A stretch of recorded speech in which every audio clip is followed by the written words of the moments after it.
नमस्कार मित्रों, स्वागत है आपका अपने YouTube चैनल संस्कृत मेधा पर। जैसा कि समास प्रकरण चल रहा है तो समास में अव्ययी भाव हो गया था। तत्पुरुष में भी द्वितीय तत्पुरुष, तृतीया, चतुर्थी और पंचमी तत्पुरुष तक हम लोगों ने अध्ययन कर लिया है। आज षष्ठी विभक्ति और सप्तमी विभक्ति का प्रायः अध्ययन करेंगे। चलो देखते हैं। षष्ठी तत्पुरुष अर्थात षष्ठ्यंत सुबंत का समर्थ सुबंत के साथ षष्ठी तत्पुरुष समास विकल्प से होता है। आप चाहे षष्ठी बोले या षष्ठी बोले, दोनों शुद्ध हैं, दोनों वाक्य शुद्ध हैं। षष्ठी भी बोला जाता है और षष्ठी भी बोला जाता है, षष्ठी तत्पुरुष समास। तो षष्ठ्यंत सुबंत का समर्थ सुबंत के साथ षष्ठी तत्पुरुष समास विकल्प से होता है। परिभाषा देखते हैं हम लोग। समास उसे कहते हैं जिसमें प्रथम शब्द षष्ठी विभक्ति में हो। यह प्रायः सभी षष्ठ्यंत शब्दों के साथ होता है, जैसे अभी हमने बताया ना, षष्ठ्यंत सुबंत का समर्थ सुबंत के साथ षष्ठी तत्पुरुष समास विकल्प से होता है। उदाहरण देखते हैं, जैसे राज्ञः पुरुषः बराबर राजपुरुषः। तो राज्ञः पुरुषः ये लौकिक विग्रह हुआ और अलौकिक विग्रह इसका होगा राजनगस पुरुष सु। राजनगस पुरुष सु। तो यहाँ पर जो षष्ठी सूत्र से राजनगस ये सुबंत का पुरुष सु सुबंत के साथ षष्ठी तत्पुरुष समास हुआ है।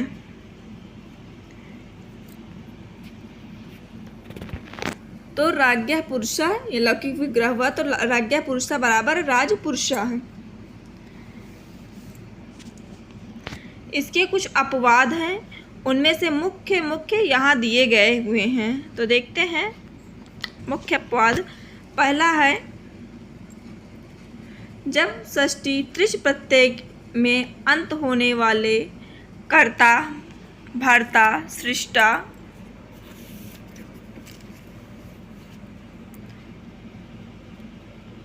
जब षष्ठी त्रिच प्रत्यय के अंत होने वाले कर्ता, भर्ता, सृष्टा आदि अथवा अक प्रत्यय में अंत होने वाले पाचक, याजक, सेवक आदि कर्तृवाच्य शब्दों के साथ आवें। पहला पॉइंट दिया गया है कि जब षष्ठी त्रिच प्रत्यय अंत होने वाले, जैसे कर्तृधन त्रिच, कर्ता का कर्तृधन त्रिच प्रत्यय होगा, तो कर्ता में भी त्रिच प्रत्यय लगा है, भर्ता में त्रिच लगा है और सृष्टा में त्रिच प्रत्यय लगा है। तो आदि अथवा जो अक प्रत्यय के अंत होने वाले, अक प्रत्यय अंत होने वाले, जैसे पाचक, याजक, सेवक आदि कर्तृवाचक शब्दों के साथ आवे, जैसे घटस्य, घटस्य कर्ता, जगतः सृष्टः, धनस्य हर्तः, अन्नस्य पाचकः। तो ये कर्तृवाचक शब्दों के साथ हैं, जैसे घटस्य कर्ता, जगतः सृष्टा, धनस्य हर्ता, अन्नस्य पाचका। किंतु याजक इत्यादि शब्दों, याजक इत्यादि शब्दों के साथ षष्ठी समास होता है। याजक इत्यादि शब्दों के साथ षष्ठी समास होता है, जैसे ब्राह्मण, याजका। तो यहाँ पर षष्ठी समास होगा। ब्राह्मण, याजका बराबर, इसमें ब्राह्मण याजका में षष्ठी तत्पुरुष समास हुआ है। इत्यादि शब्द के पूजक, परिचारक, परिवेशक, स्नातक, अध्यापक, उत्पादक, होत्री, पोत्री, भर्तृ अर्थात पति, रथगणक तथा पत्तिगणक शब्दों को समझना चाहिए। इनके साथ षष्ठी समास बनता है। मतलब याजिका के साथ तो बनता ही है। पूजक, परिचारक, परिवेशक, स्नातक, अध्यापक, उत्पादक, होत्र, पोत्र, भर्तृ, रथ गणक और पत्तिगणक शब्दों में भी षष्ठी समास बनता है। याजक के देखो, याजक में तो बनता ही है षष्ठी समास, और इसके अतिरिक्त जो हैं शब्द हैं जैसे पूजक, परिचारक में भी षष्ठी तत्पुरुष होगा, परिवेशक, स्नातक, अध्यापक, उत्पादक, होत्र, पौत्र, भद्र और रथगणक तथा पत्तिगणक शब्दों को समझना चाहिए। इनके साथ भी षष्ठी समास होता है। अगला है निर्धारण। दूसरा पॉइंट दिया गया है इसमें निर्धारण का। निर्धारण ना निर्धारणे। निर्धारण अर्थात किसी वस्तु की दूसरों से विशिष्टता दिखाने के अर्थ में प्रयोग में आई हुई षष्ठी का समास नहीं होता है। निर्धारण अर्थात किसी वस्तु का दूसरों से विशिष्टता दिखाने पर वहाँ पर षष्ठी तत्पुरुष समास नहीं होता है। निर्धारण के अर्थ में प्रयोग, निर्धारण के अर्थ में जो प्रयोग हुआ है शब्द, वहाँ पर षष्ठी समास नहीं होता है। जैसे नृणाम द्विजः श्रेष्ठः, गवाम कृष्णः बहुशीरा इत्यादि में समास नहीं होगा, क्योंकि यहाँ पर निर्धारण किया गया है कि गांव में जो कृष्णा अर्थात काली गाय है वो बहुत दूध देने वाली है। नृणाम द्विज अर्थात मनुष्यों में द्विज अर्थात ब्राह्मण श्रेष्ठ है, तो यहाँ पर निर्धारण किया गया, तो इसलिए यहाँ पर षष्ठी तत्पुरुष समास नहीं होगा। किंतु यदि तरव प्रत्यय में अंत होने वाले गुणवाची शब्द के साथ षष्ठी आवे तो वहाँ समास हो जाएगा। अगला है गुणात्तरेण तरलोपश्चेति वक्तव्यम। ये वार्तिक है, तो इसमें बताया गया है कि यदि तरव प्रत्यय में अंत होने वाले गुणवाची शब्द हों, तरव प्रत्यय से अंत हो शब्द का और वो गुणवाची शब्द हो, तो वहाँ पर षष्ठी आवे तो वहाँ समास हो जाएगा। यदि वो षष्ठी गुणवाची शब्द षष्ठी है तो वहाँ पर समास हो जाएगा, और साथ ही साथ तरफ प्रत्यय का लोप भी हो जाएगा, और वहाँ पर तरफ प्रत्यय का लोप भी हो जाएगा। उदाहरण है सर्वेषां श्वेततरः सर्वश्वेतः, सर्वेषां महत्तरः सर्वमहान्।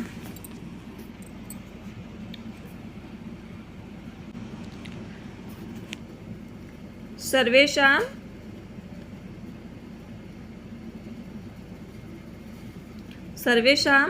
श्वेततरः और सर्वश्वेता, सर्वेषां महत्तरः सर्वमहान्। यह उदाहरण पूछ लेते हैं कि कौन सा समास है, तो यहाँ पर षष्ठी तत्पुरुष समास होगा। पूर्णार्थक प्रत्ययों से बने हुए शब्द, पूर्णार्थक अर्थात पूर्ण गुण सुहितार्थ सदव्यवतव्य समानाधिकरणेन, ये सूत्र है। तो पूर्णार्थक प्रत्ययों से बने हुए शब्दों के साथ गुणवाचक शब्दों के साथ सुहित अर्थात तृप्ति अर्थ वाले शब्दों के साथ, पूर्णार्थक प्रत्ययों से बने हुए शब्द के साथ गुणवाचक शब्दों के साथ हो, सुहित अर्थात तृप्त अर्थ वाले शब्दों के साथ सत्री एवं सानच प्रत्यांत शब्दों के साथ, कृदंत अव्ययों के साथ, तव्य प्रत्यय से बने शब्दों के साथ तथा समानाधिकरण शब्दों के साथ षष्ठी तत्पुरुष समास नहीं होगा। देखो कहाँ कहाँ पर समास नहीं होगा षष्ठी तत्पुरुष।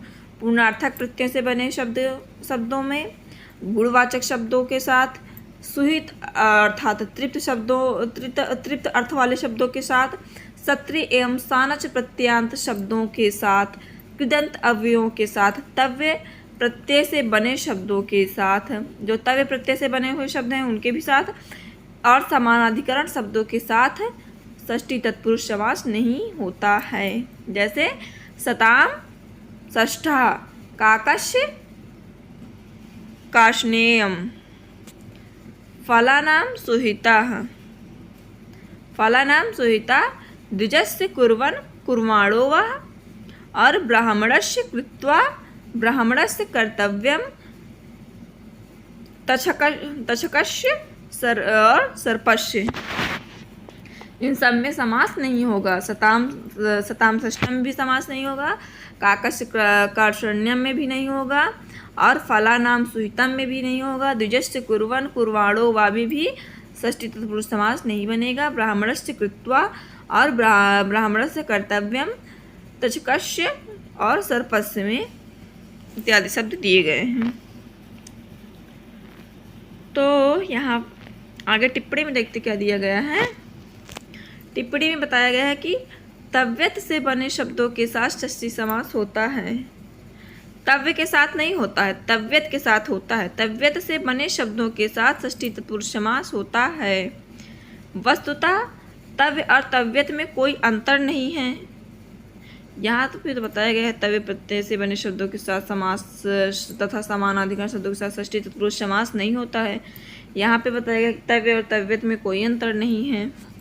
देखते हैं, तव्यत से बने शब्दों के साथ षष्ठी तत्पुरुष समास होता है। वस्तुतः तव्य और तव्यत में कोई अंतर नहीं है।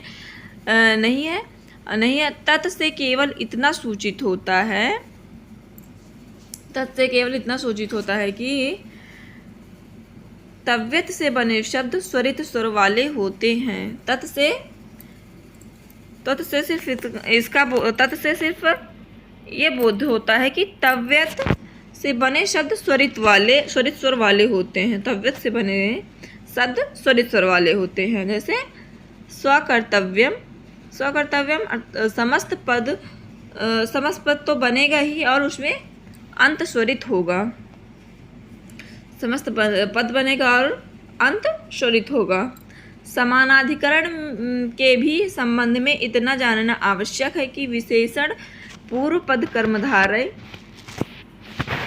जो समानाधिकरण तत्पुरुष का एक भेद है और जिसमें दोनों पद समानाधिकरण अर्थात समान लिंग और विभक्ति वाले होते हैं के अतिरिक्त समानाधिकरण शब्दों में भी समास का निषेध इस स्थल में किया गया है। यहाँ पर समानाधिकरण में विशेषण पूर्व पद कर्मधार है जो कि समानाधिकरण तत्पुरुष का एक भेद है जिसमें दोनों पद समान लिंग और समान विभक्ति वाले होते हैं, लेकिन यहाँ पर इसका निषेध बताया गया है।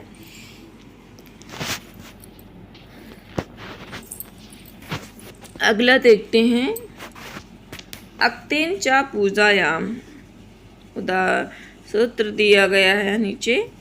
अक्तेन च पूजायाम, तो यहाँ पर पूजार्थवाची अक्त प्रत्यांत शब्दों के साथ भी षष्ठी तत्पुरुष समास नहीं होता है। जो पूजार्थक वाची शब्द अक्त प्रत्यांत हैं शब्द हैं वहाँ पर भी षष्ठी तत्पुरुष समास नहीं होगा। जो अक्त प्रत्यांत हो और पूजार्थक वाची हों वहाँ पर षष्ठी तत्पुरुष समास नहीं होता है। जैसे राज्ञाम मतो बुद्धः पूजितो वा,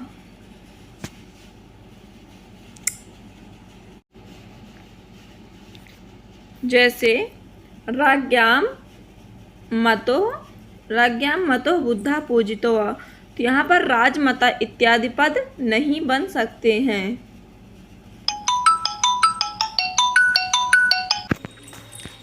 अगला देखते हैं सप्तमी तत्पुरुष समास। सप्तमी तत्पुरुष समास में सप्तमी तत्पुरुष समास उसे कहते हैं जो जिसका प्रथम शब्द सप्तमी विभक्ति में प्रयुक्त हुआ हो।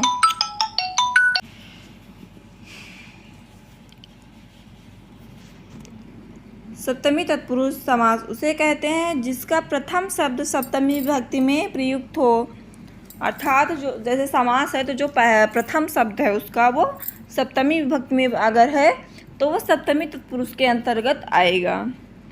तो यह समास भी विशेष दशाओं में ही होता है। सप्तमी तत्पुरुष भी विशेष दशाओं में ही होता है। देखते हैं, पहला है, इसका सूत्र दिया गया है सप्तमी सौंडे। सप्तमी सौंडे अर्थात जब सप्तम्यंत शब्द शौंड अर्थात चतुर, धूर्त, किटव अर्थात सठ और प्रवीण, प्रवीण का अर्थ कुशल भी होगा, चतुर भी होगा, अब यहाँ पे पता नहीं किस अर्थ में लिया गया है, सवित अर्थात भूषित, अंतर, आदि, पट, पंडित, कुशल, चपल, निपुण, सिद्ध, शुष्क, पक्व और बंद इन शब्दों में से किसी के साथ आवे तो वहाँ पर सप्तमी तत्पुरुष समास होता है।